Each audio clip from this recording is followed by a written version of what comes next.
जिसे इतिहास में एक क्रूर शासक का दर्जा दिया गया, जिसने सत्ता के लालच में अपने पिता को जेल में डाला, यही नहीं अपने भाइयों की हत्या तक की।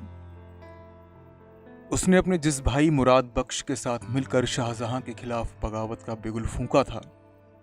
हालांकि सत्ता हासिल करने के बाद उसने उस मुराद बख्श को भी मार दिया। इसी के साथ साथ एक ऐसा सच भी उसके साथ जुड़ा है जो औरंगजेब की बर्बरता की निशानी बना।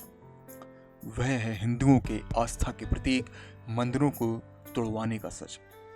लेकिन अमेरिका की स्टैनफोर्ड यूनिवर्सिटी की इतिहासकार ऑड्री टस्की ने औरंगजेब के मंदिर तोड़वाने के दावों को झूठ साबित किया है। उनका कहना है कि जहां औरंगजेब पर मंदिरों के तोड़वाने का आरोप है, वहीं दूसरी तरफ कुछ ऐसे साक्ष्य भी मौजूद हैं जो इस बात को गलत साबित करते हैं। Aurangzeb the man and the myth के अनुसार औरंगजेब हिंदुओं के आस्था के केंद्र मंदिरों को तोड़ने के बजाय उनकी हिफाजत किया करता था।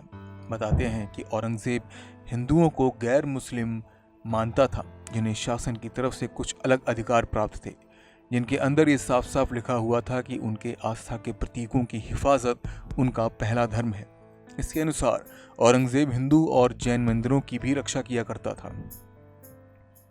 ऑड्री के अनुसार औरंगजेब हिंदू पूजा स्थलों को नुकसान न पहुंचाने की नीति पर अमल करता था। वहीं दूसरी तरफ जो धार्मिक संस्थान सत्ता विरोधी या अनैतिक थे, औरंगजेब ने उनको कठोरता से दमन भी किया। उसने अन्य मुगल शासकों के पद चिन्हों पर चलने का कानून भी बनाया। ऑड्री की किताब के अनुसार औरंगजेब द्वारा राजपूत राजा राणा सिराज सिंह को भेजे गए पत्र के अनुसार, क्योंकि महान राजा ईश्वर की छाया होता है, इसलिए इस आला दर्जे को लोगों जो ईश्वरीय दरबार के स्तंभ हैं का ध्यान इस बात पर रहता है कि विभिन्न चरित्र और मजहबों के लोग शांति और समृद्धि के साथ जीवन बिता सकें और किसी को उनकी जिंदगी में दखल नहीं देना चाहिए। बादशाह बनने के बाद औरंगजेब ने फरवरी 1659 में शाही आदेश जारी करके बनारस के मंदिरों के मामलों में दखलंदाजी न देने की ताकीद की थी। इस आदेश में लिखा था कि बहुत से लोग नफरत और जलन के कारण बनारस और आसपास के इलाकों के हिंदुओं, जिनमें प्राचीन मंदिर की देखरेख करने वाला ब्राह्मण समूह भी है, को तंग करते हैं। बादशाह अपने मतहतों को आदेश देते हैं कि कोई भी व्यक्ति गैर कानूनी तरीके से बनारस या आसपास के किसी हिंदू को तंग ना करे, ताकि वो अपने परंपरागत स्थान पर रह सकें और मुगल सल्तनत की सलामती के लिए दुआ कर सकें।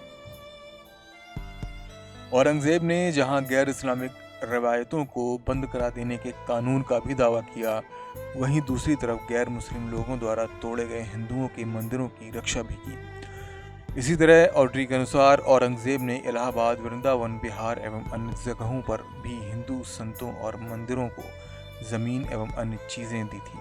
औरंगजेब द्वारा हिंदुओं के मंदिरों को तोड़वाने का दावा जो इतिहास करता है वो सच है या इतिहासकार ऑड्री टस्की द्वारा किया गया ये दावा, यह कहना कठिन है। नेक्स्ट 9 न्यूज से अभिषेक चौहान की रिपोर्ट।